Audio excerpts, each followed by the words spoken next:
வணக்க மக்களே, இனி நம்ம இந்த ஒரு காணொலி என்ன பார்க்க போகிறோம் அப்படின்னா, 2வது அதிகாரத்தில் 5வது குறள் பார்க்க போகிறோம்.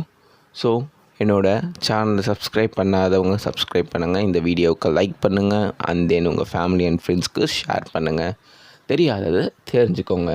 வாங்க காணொலிக்குள்ளே போகலாம்.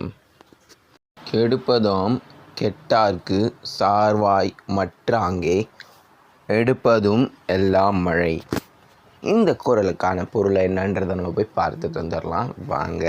பெய்யாமல் வாழ்க்கையை கெடுக்க வல்லதும் மழைதான், மழை இல்லாமல் வளம் கெட்டு நொந்தவருக்கு துணையாய் அவற்றை காக்க வந்தல்லதும் மழைதான்.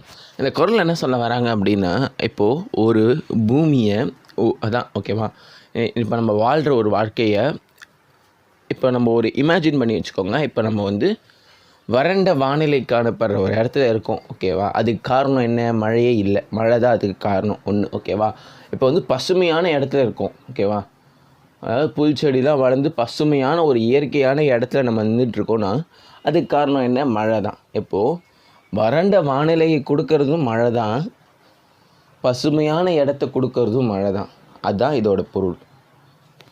இதோட அடுத்த ஒரு காணொலியை சந்திக்கலாம். Tata bye.